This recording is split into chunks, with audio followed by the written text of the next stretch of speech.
এবার থমথমে পরিস্থিতির মাঝেই যুক্তরাষ্ট্রের কাছে একটি নতুন শান্তি প্রস্তাব পাঠিয়েছে ইরান।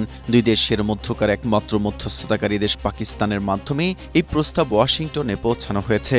ইরানের পাঠানো এই নতুন প্রস্তাবের বেশ কিছু শর্ত পূর্বের মতোই, যা ওয়াশিংটন আগেই প্রত্যাখ্যান করেছিল। তবে সোমবার রয়টার্সকে দেওয়া এক সাক্ষাৎকারে ইরানের এক শীর্ষ কর্মকর্তা দাবি করেছেন, বেশ কিছু বিষয়ে এবার মার্কিন অবস্থান আগের চেয়ে কিছুটা নরম হয়েছে।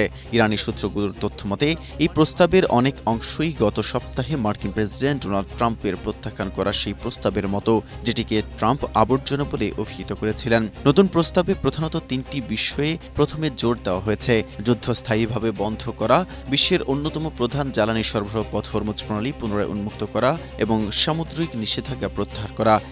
স্ট্রবেরি সুপার ডটেড ও ক্লাসিক ভ্যারিয়েন্টে সেন্সেশন জাগুক শিহরণ।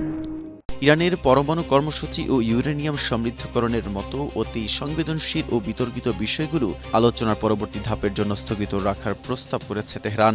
ইরানের শীর্ষ কর্মকর্তাদের দাবি অনুযায়ী ওয়াশিংটন এবার কিছুটা নমনীয় মনোভাব দেখিয়েছে। বিদেশি ব্যাংকে আটকে থাকা ইরানের মোট ফ্রিজড ফান্ডের 4 ভাগের 1 ভাগ অবমুক্ত করতে সম্মত হয়েছে যুক্তরাষ্ট্র। তবে ইরান তাদের পুরো তহবিল ফেরত চায়। এছাড়া আন্তর্জাতিক পরমাণু শক্তি সংস্থার জোরদারিতে ইরানের সীমিত ও শান্তিপূর্ণ পরমাণু কার্যক্রম চালিয়ে যাওয়ার ক্ষেত্রেও ওয়াশিংটন কিছুটা নমনীয়তা প্রদর্শন করেছে। এর মধ্যে ইরানের তাসনিম নিউজ এজেন্সির একটি প্রতিবেদনে দাবি করা হয়েছে, আলোচনা চলার সময় ইরানের ওপর থেকে তেল রপ্তানি নিষেধাজ্ঞা সাময়িকভাবে তুলে নিতে রাজি হয়েছে মার্কিন প্রশাসন। যদিও ইরানি কর্মকর্তারা এই প্রতিবেদনের বিষয়ে সরাসরি কোনো মন্তব্য করেননি।